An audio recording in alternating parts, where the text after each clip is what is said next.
Hi friends, welcome back to my channel. My name is Kim. If you're new here, welcome. Thank you so much for stopping by. I hope that you will stick around by hitting that subscribe button down below.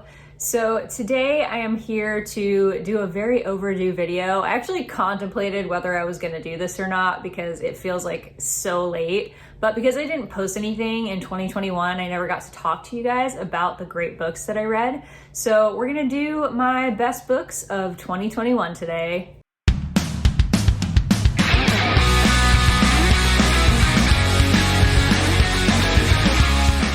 Okay, so very excited to talk to you about all of these. I have 5 honorable mentions, and then I have 10 of my favorite books that I read last year. Disclaimer, this is obviously not all books that came out in 2021, but they are all books that I read in 2021. And obviously, if you have different opinions and you didn't love these books, totally respect that. Feel free to share. I'm okay with it. So we're gonna start with the honorable mentions, and then the top 10 are really not in any particular order because it would have been too much for my brain to try to figure out any type of ranking. So honorable mentions. The first one is John Green's The Anthropocene Reviewed. I know people have mixed feelings about John Green, people love him or hate him. I still love John Green. I listen to his podcast and with his brother, Dear Hank and John, love it. I read all of his books. I watch their YouTube channel. I love the Green brothers. So I'm still all on the John Green train here. But this is his book that came out recently. It's a nonfiction book, his first nonfiction adult book. And I was pleasantly surprised with this. I mean, I would have read it anyways, but I didn't know how I'd feel about it being nonfiction essays. But this is kind of hard to describe. So it's basically if you ever listened to his podcast, he basically talks about different aspects of the human experience, and he does a lot of research into them. And the audiobook is read by him. I don't do a lot of audiobooks, but because it was John Green reading it, I wanted to check it out. And I listened to this on audio while reading it, and it was just fabulous. Something about John Green narrating this just really made the experience for me.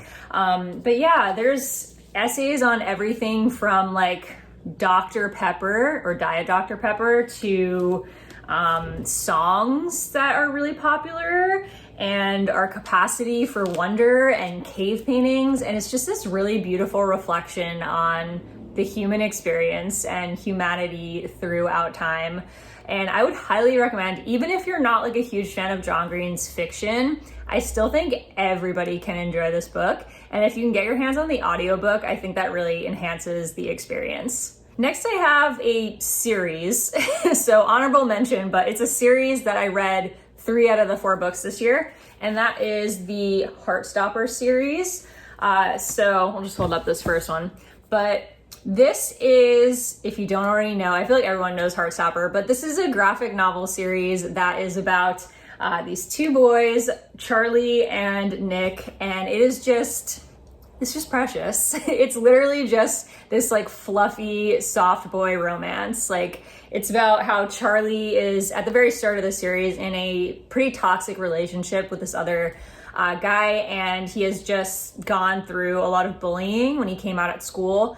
He's in year 10 in the beginning. It takes place in the UK, and then Nick is a year older, and they fall in love, and it's just cute. It's just if you need something soft and cute that's just gonna make you smile, this is it. And you can read one of these in 30 minutes because honestly, there's not a lot of writing, and the artwork is just adorable and beautiful, and I love it. I'm not as obsessed with it as other people are, but I still would highly recommend, and I know that if I pick this up, it puts a smile on my face.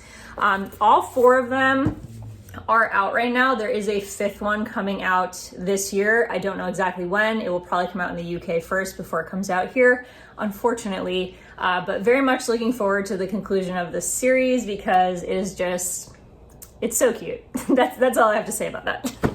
Okay, next honorable mention. I think I'm actually gonna pair these together because they're the same author. So that is White Smoke and Monday's Not Coming by Tiffany D. Jackson. I know this one didn't get great reviews, but I actually really enjoyed it. So I don't know, I guess I'm the unpopular opinion here. But White Smoke is Tiffany D. Jackson's horror release that came out last year, I believe. And it is about a girl who moves to this new house with her family. It's a house that they're getting for free through the mom's fellowship. Like, she's there to work a fellowship and they're getting the house as part of that fellowship. And I mean, you know that sketch to begin with, that they're being given a free house. But it's like in the middle of nowhere. There are no real neighbors. Like, all the houses are abandoned, and there's something creepy going on in the town. The little sister, like the stepsister, is like seeing this woman that doesn't exist, it seems. It's kind of like haunted house, creepy vibes. There's a creepy little girl vibes. There's some ghosty vibes, and I really enjoyed it. This does have quite a lot of talk about weed in it. I don't know if that bothers anybody out there, but the main character is dealing with anxiety really badly, and she uses weed to cope with it. So just FYI going into it. I really enjoyed it. I gave it 4 stars, and it's in my top 15 of the year. So you can tell that it was something I would recommend picking up. And then I also read Monday's Not Coming. I actually read this one with my book club elective, and they also really enjoyed it. So also endorsed by 8th graders. This one is one that's a lot more popular. People seem to pretty unanimously like this book.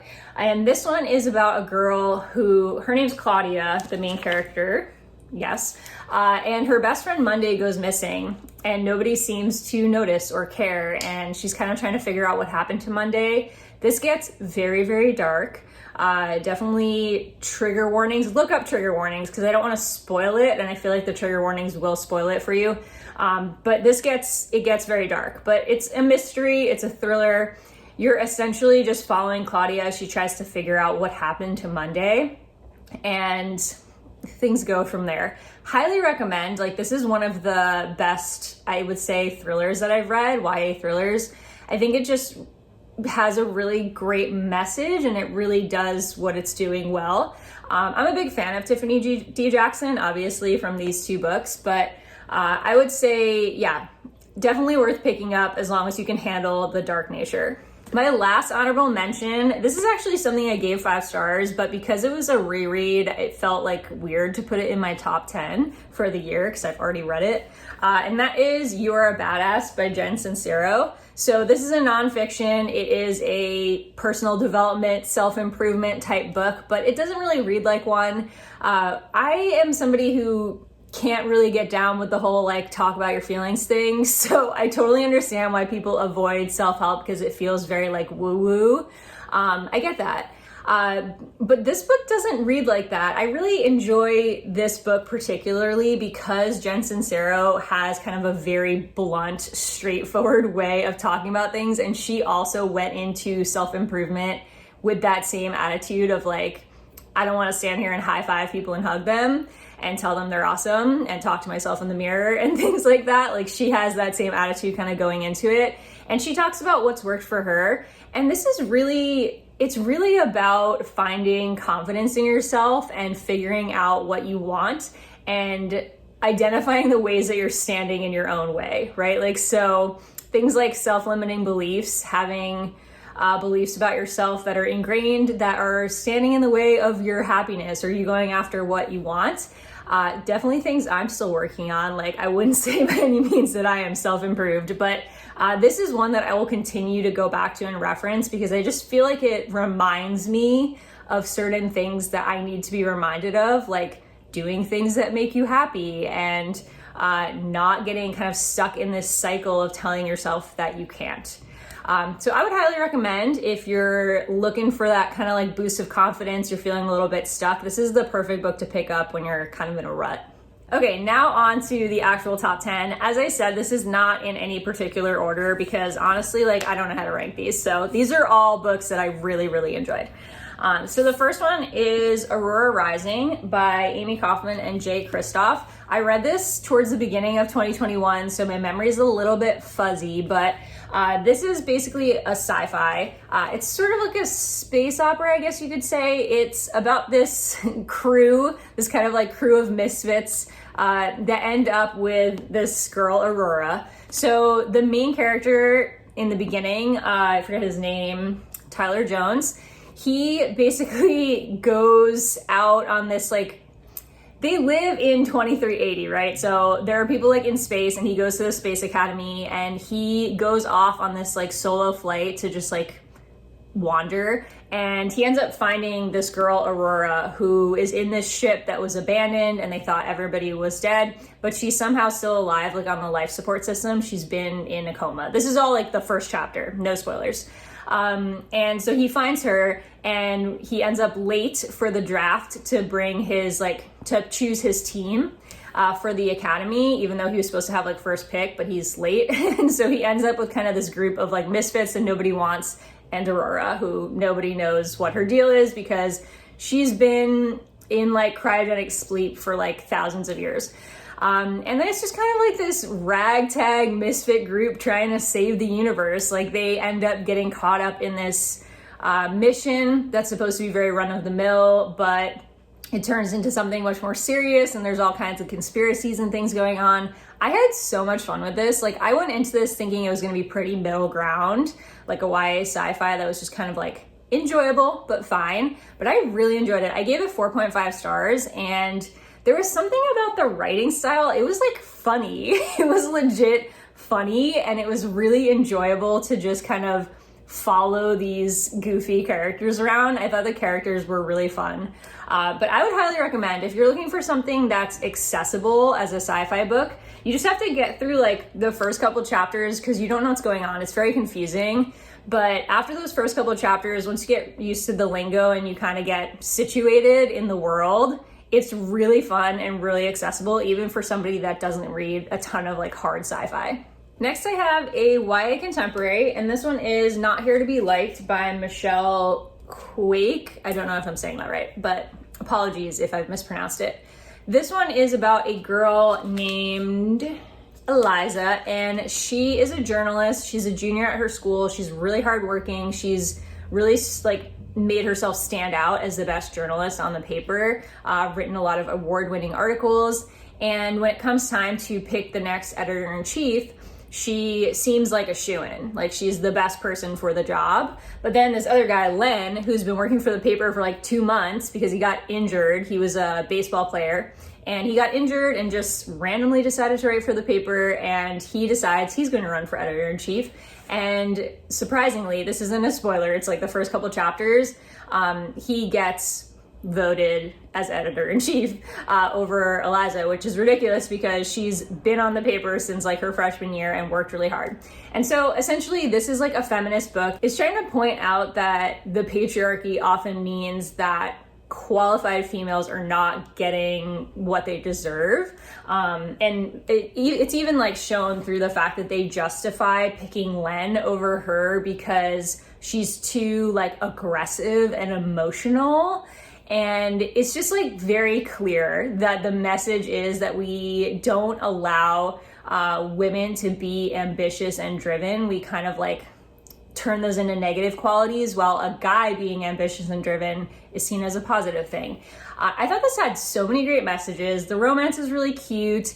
It's just a great feminist read for a YA audience, and even as an adult, I really enjoyed it. I thought it was really well written, and it doesn't talk down to you. Like, I find sometimes YA books are written with the idea that teenagers can't understand like advanced vocabulary. Like, it's written kind of simply, and that's not the case with this at all. I feel like this is really well written and written to a more mature audience, not in the way that it's like inappropriate for younger readers, just in the way that it is written in an adult fashion. Like it's not talking down to the reader, it's talking to them as if they are intelligent beings, which I like because I don't like when YA talks down to the reader. So I really enjoyed this, would highly recommend if you're looking for something a bit feminist with a strong message. Okay, then I have a book that is actually part of a series, so I can't say too much, but that is The Box in the Woods by Maureen Johnson. This is the 4th book in the Truly Devious series. However,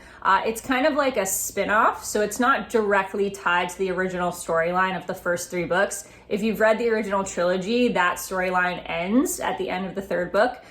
This is kind of a spin-off, so it is the same main character, Stevie, and she is going to this summer camp. She basically gets contacted by this summer camp. So it's like this decades old mystery that has never been solved, and they bring her in because in the original trilogy, if you don't know, she solves a decades old mystery. And so they contact her after hearing about her success with the other mystery, and she comes to try to solve it. And so the whole thing takes place at a summer camp over one summer. And if you enjoyed the original series, like, you'll probably enjoy this. It has the same vibes to it, the same feel. I really like Stevie as a main character, and it's just like a fun summer camp mystery. It is a little bit slow, if I remember. I remember it took like a little while to pick up the action, which was true of the first book as well, but because this isn't a series, it feels a little different. So you have to kind of get through the beginning of like all the buildup, but then it gets really good. So highly recommend. Then I have another YA. I'm actually surprised at how many YA books ended up on here, because I feel like I've been drifting away from YA, but like some of my favorites from last year were YA. So this is The Dead in the Dark by Courtney Gould. Another one that I read with my book club elective, and I'm really glad we picked this one up. This is a horror book, and it takes place in Snakebite, Oregon. It's this like really small town that doesn't really like outsiders. And the main character, Logan, she's coming there with her two dads. So her dads make like a ghost hunting show, and they're actually from Snakebite. And so they go back there to film an episode of the show. And Logan goes with them. And so basically this is a horror ghost story type thing. When they get back there, they find out that a local teen is missing. And so weird things are happening in the town basically. And people are kind of turning their heads or pointing a finger at the two dads that have returned and thinking that it's their return that's causing these things to happen. And Logan gets kind of caught up in it. She befriends a local teen. I don't want to say much more, but it has like the best spooky vibes. I really, really enjoyed this.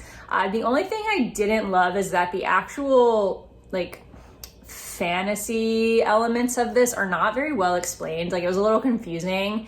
I think it could have been a little bit more well developed, but I think if you're going into it for like the small town horror vibes, like, this is it. I loved the writing. Okay, then I have The Inheritance Games by Jennifer Lynn Barnes. This is a really popular YA mystery last year. It's really fun. I have the second book and I haven't read it yet, but this one is kind of like a lot of puzzles and games type of a feel. And so, God, I'm having trouble even remembering what this is about. So Avery Grams is the main character. She is really struggling. She's basically like living in her car. She's really broke. She doesn't have the greatest home situation. And she gets mysteriously told that this person that she's never met before, this like billionaire person she's never met before, has left her his entire fortune. But as a result of that, to get the fortune, she has to go live in the family mansion for a year, I believe. And so she ends up living there with all of the grandsons and like the daughter that are all very mad that this random girl who they don't know got left their grandfather's entire fortune. So it's this really tense situation, but she has to stay there or she loses the money. And so they all hate her, and there's riddles and games, and she's trying to figure out why she got left this fortune. They get kind of caught up in this puzzle that the grandfather left behind, and they're trying to solve it. And she teams up with like the sons. I loved all of the sons in this. Like, they were so fun, the grandsons. And I really like the main character too. This is just like a really fun read. Like, there's not a lot of substance to it. I don't think it's like a Pulitzer Prize winning book, but I do think that it's really enjoyable, and I'm very much looking forward to finishing the series. Okay, then I have an adult book. Yay, I read an adult book. This is Anxious People by Frederick Bachman. This one is also, it's like a literary mystery, I guess you could say. This one takes place when a bunch of people get held hostage at an open house. It takes place in the Netherlands, and basically this person tries to go rob a bank, and they realize when they get in there that it's a cashless bank, and they're like, we don't have cash, this is a cashless bank. And so the robber runs to escape the police into this open house for an apartment, and gets trapped there with these other people because the police assume that they're holding the other people hostage. It's this really like quirky, weird situation. And I loved how the story was told because you get kind of these transcripts of the police investigating and talking to each of the people involved. So like it's flipping between like the actual situation at the apartment and then the interviews that took place afterward when they're trying to figure out who the robber was. And it's just like a really fun, quirky mystery. There are lots of like, you know, memorable lines that make you reflect on life and consider what's important. As I've heard Frederick Bachman is very popular for. This is the only book I've ever read by him, but I'd definitely be happy to pick up more because I really enjoyed this one. But I loved just like the mystery aspect of it, trying to figure out what was going on and how quirky it was. It was just a really like laugh out loud, funny, but endearing book. Okay, and then more on the dark side, we have a horror novel, Bird Box. I know I'm kind of late to the party on this one, but I finally picked this up, and no, I haven't seen the movie. Will I watch it? Probably eventually. I don't know. The problem is that I read the book and then I have no interest in seeing the adaptation anymore because I already know what happens. But this was like a huge surprise. I did not expect to love this as much as I did, but I could not put this book down. Like I was like literally like flipping the pages frantically, like could not put it down. This was so good. I think I read it in under 24 hours. So if you don't know, this is about a world in which something is happening. Like there's something in the world that has arrived that when you see it, you die.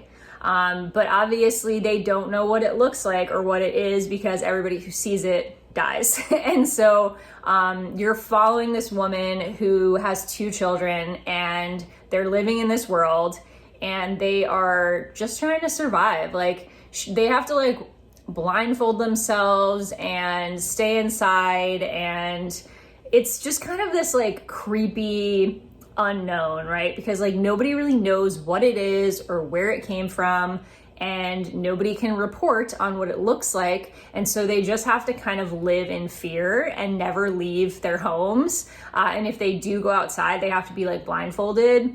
And it's very intense, it's very page turning. And if you haven't gotten to this one yet, even if you've seen the movie, I still highly recommend because I thought this was just impeccably written. Like I loved it. Okay, then I have a series. Again, I'm just gonna kind of pair these together. I know technically that means it's more than 10 books, but we're gonna say this as a whole series because I loved all of them.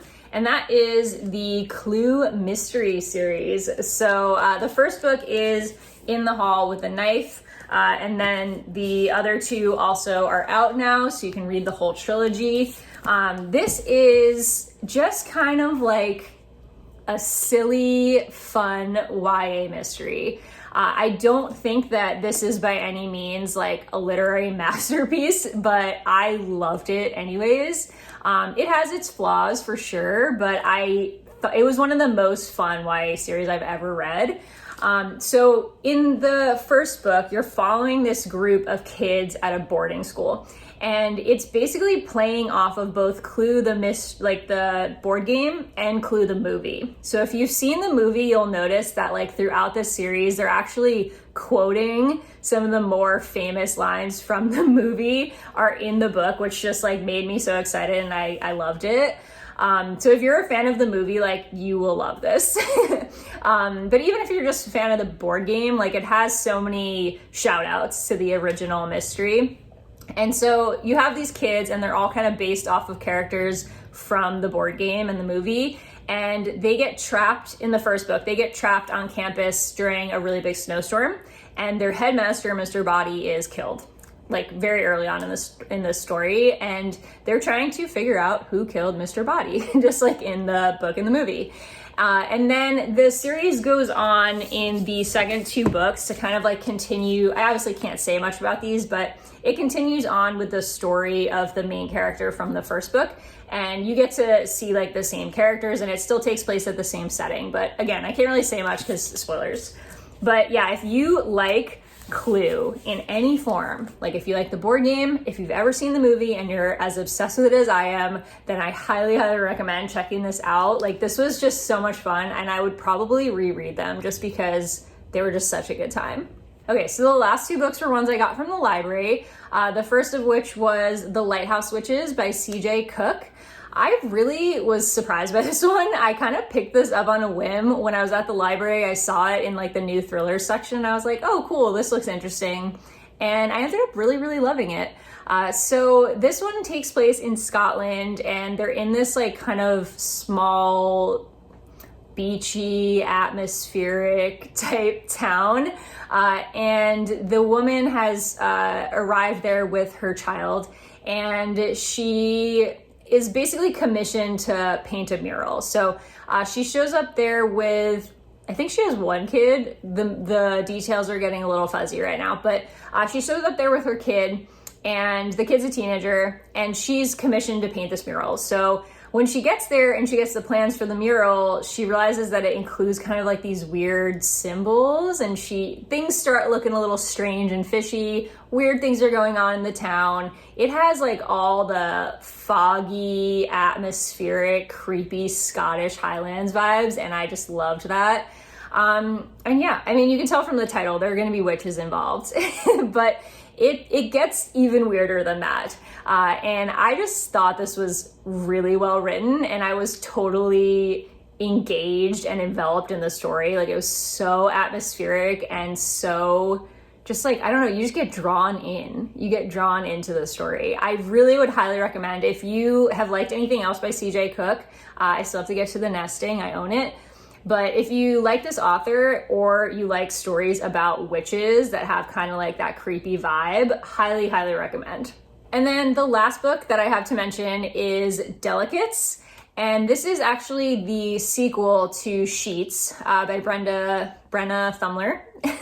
And these are graphic novels. They're middle grade graphic novels, though they're definitely on the more mature end of middle grade, I would say. Especially the second one deals with some pretty mature topics. And trigger warning for the second one for sure. Definitely look up trigger warnings for that one if that's something that you need to do.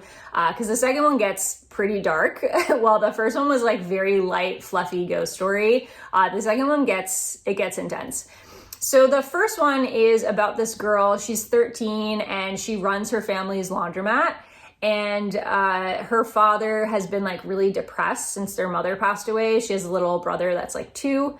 And she's basically having to be the adult of the house because her father cannot function. And so she runs a laundromat, she takes care of her brother, she goes to school, and she ends up interacting with ghosts. Basically, like there's like this whole afterlife in the story where when you become a ghost, you're like invisible, and so they give you a sheet to put over you, so it looks kind of like a classic ghost. It's super cute. It's like the perfect Halloween time type read.